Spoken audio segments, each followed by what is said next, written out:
शिव धनुष को श्री राम ही क्यों उठा पाए थे?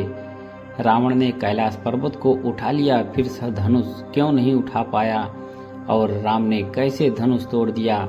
ऐसा था धनुष। भगवान शिव का धनुष बहुत ही शक्तिशाली और चमत्कारिक था। शिव ने जिस धनुष को बनाया था उसकी टंकार से ही बादल फट जाते थे और पर्वत हिलने लगते थे। ऐसा लगता था कि मानो भूकंप आ गया हो। यह धनुष बहुत ही शक्तिशाली था। इसी के एक तीर से त्रिपुरासुर की तीनों नगरियों को ध्वस्त कर दिया गया था। इस धनुष का नाम पिनाक था। देवी और देवताओं के काल की संपत्ति के बाद इस धनुष को देवराज इंद्र को सौंप दिया गया था। देवताओं ने राजा जनक के पूर्वज देवराज को दे दिया। राजा जनक के पूर्वजों में निमि के ज्येष्ठ पुत्र देवराज थे। शिव धनुष उन्हीं की धरोहर स्वरूप राजा जनक के पास सुरक्षित था। उनके इस विशालकाय धनुष को कोई भी उठाने की क्षमता नहीं रखता था, लेकिन भगवान राम ने इसे उठाकर उसकी प्रत्यंचा चढ़ाई और इससे एक झटके में तोड़ दिया।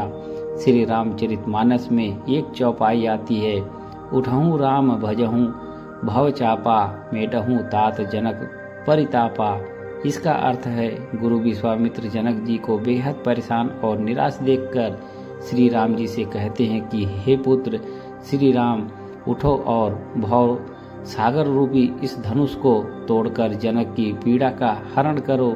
इस चौपाई में एक शब्द है भवचापा, अर्थात इस धनुष को उठाने के लिए भक्ति की नहीं बल्कि प्रेम और निराकार की जरूरत थी।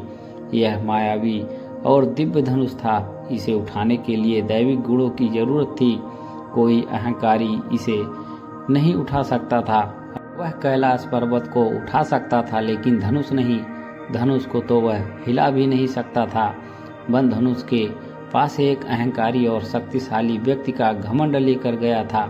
रावण जितनी उस धनुष में शक्ति लगाता, वह धनुष और भारी हो जाता। वहाँ सभी राजा अपनी शक्ति और अहंकार से हारे थे। जब प्रभु श्री राम की बारी आई तो वे समझते थे कि यह कोई साधारण धनुष नहीं बल्कि भगवान शिव का धनुष है। इसीलिए सबसे पहले उन्होंने धनुष को प्रणाम किया। फिर उन्होंने धनुष की परिक्रमा की और उसे संपूर्ण सम्मान दिया।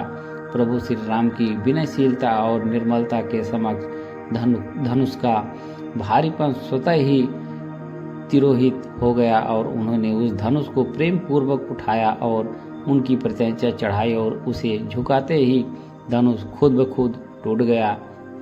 कहते हैं कि जिस प्रकार सीता शिव जी का ध्यान कर सहज भाव से बिना बल लगाए धनुष उठा लेती थी, उसी प्रकार श्री राम ने भी धनुष को उठाने का प्रयास किया और सफल हुए।